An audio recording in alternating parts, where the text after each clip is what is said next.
Hello, this is George Hutton, and you're listening to the Mind Persuasion Podcast. Today we continue our study of Tung Fu, the art of interconversational reframe. Today we start with Chapter 18 and treating the objection that open relationships are good. You can use any of these in response to a partner suggesting to an open relationship that you do not want. Pattern 1, Metaframe. Relationships are kind of hard to define, but they either exist or they don't. Unless you want to consider that I have a relationship with everybody on planet Earth, since we all share the same atmosphere. Pattern 2, Change frame size. What exactly do you mean by open? Looking at other people, spending my income on other people, having babies with other people? Pattern 3, Apply to self A to A. I'm not very open to that idea. Pattern 4, Apply to self B to B. That's not a very good idea. Pattern 5, Reality strategy. How do you even define a relationship? Is it closed when we are together in the same room, but does it become open when you go out and talk to people? How do you know what is good and what is bad until a long time after it happens? Pattern 6, Model of the world. That's an interesting model of the world. If open relationships are good, then why didn't they become very popular until very recently?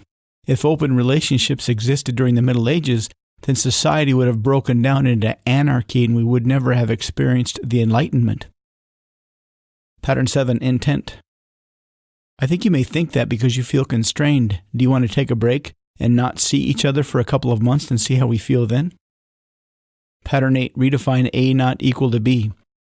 Open relationships aren't good. They are very dangerous because once you go down that slippery slope, the whole idea of a relationship is something that can't be defined. Pattern 9, Redefine B not equal to A.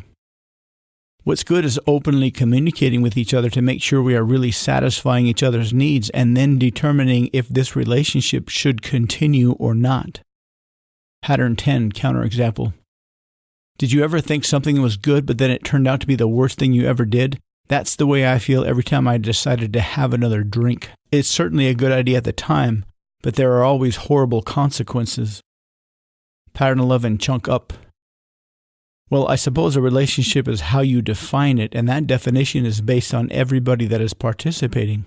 I suppose the more people involved, the more complex all the boundary considerations would be. Pattern 12, Chunk down. What specifically do you mean by open? For how long and under what specific situations? Pattern 13, Metaphor.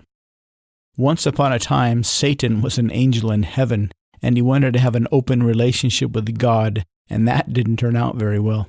Pattern 14, Another outcome.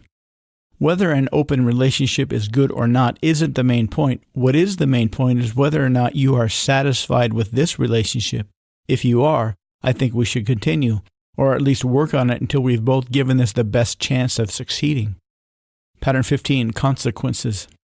If everybody believed in open relationships, eventually nobody would know who their parents were unless they took DNA tests, and most people would decide that having sex is too dangerous and it would eventually lead to the collapse of society. I'm not sure that's a good thing. Pattern 16, Hierarchy of criteria. The more important thing is that we respect each other enough to respect our respective boundaries. If you don't respect my boundaries and I don't respect yours, then maybe we shouldn't be together at all. Pattern 17, Take it to the threshold. So when you imagine having sex, you want to leave the front door wide open and put a big sign out and let whoever wants to wander in off the street and join in? I suppose we could try that. Pattern 18, Reverse presuppositions. How can the more open the relationship is, the worse it might be? Chapter 19. This will be the opposite objection. Open relationships are bad. These are the ones to use when you want to suggest an open relationship but expect resistance. Pattern 1, Metaframe. When you think about it, all relationships have an openness to them, unless of course you want to walk around chained together. Pattern 2, Change frame size. It's impossible to not be open in some way. I mean, when you work closely with people at work, or even if you have a conversation with an interesting person at the supermarket to help pass the time, when you really think about it, it's impossible to have a completely closed relationship. We are, after all, highly social creatures. Pattern 3, Apply self A to A. I see you aren't open to ways to trying to improve our relationship. Pattern 4, apply to self, B to B. I think being so closed off to new ideas is very bad for our relationship. Pattern 5, reality strategy. How do you know what is bad? I mean, without bad, we don't have good, and bad and good really require each other. That's the only way we can experience true growth, by going through bad times. Pattern 6, model of the world. That's an interesting model of the world, to keep all relationship partners from ever talking to other people. It's a good thing that wives and husbands of salespeople don't feel that way, since salespeople necessarily have to build relationships to make sales, relationships that create the income that sustains their families.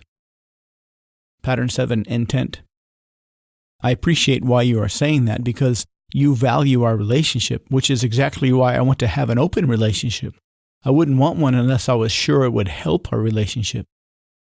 Pattern 8, redefine A not equal to B. Open relationships aren't bad. They are a way to explore other options, other ways of doing things, other resources to make our relationship even better. Pattern 9, redefine B not equal to A. What is bad is not being open to new ideas that can only make us grow closer to one another. Pattern 10, counterexample. You still have close friends that you share things with, don't you? Don't you value the ability to share things with an outsider to give you a better perspective? Pattern 11, chunk up. When you think about relationships on a bigger level, from a big picture point of view, the best relationships thrive when both partners have close relationships with other people. The more relationships they have outside of the main relationship, the more resources they can learn about to strengthen the main relationship. Pattern 12, chunk down. What specifically is bad about continuously realizing how wonderful our relationship is by comparing it to the relationships we already have with other people? Pattern 13, metaphor. Some of the most heart-wrenching love stories end tragically because they drive their lover away with extreme possessiveness. Pattern 14, another outcome. Whether or not open relationships are bad isn't really the issue. After all, nothing really can be seen as bad except through the lens of time. If we never try, we'll never know, and we'll always be wondering, and that might be the very thing that destroys the love that we share. Pattern 15, consequences. If we are too scared to try things for fear of them being bad, then what is the point of love? Pattern 16, hierarchy of criteria. The most important thing is to keep this relationship strong using any means possible. I'm willing to try anything to maintain the wonderful feelings I have when I think about you. Pattern 17, take it to the threshold. So perhaps we should both get work-from-home jobs and order everything from Amazon and never leave the house. I don't think we should watch TV or any kind of streaming service. In fact, I don't even think we should read books, as outside characters of any kind shouldn't be allowed into our relationship. We should work and then sit and stare at each other all day, every day. Pattern 18, reverse presuppositions. How can the more time we spend apart with other people, the more we can strengthen our relationship? I'm George Hutton. Thank you for listening to the Mind Persuasion Podcast. I look forward to speaking with you again soon.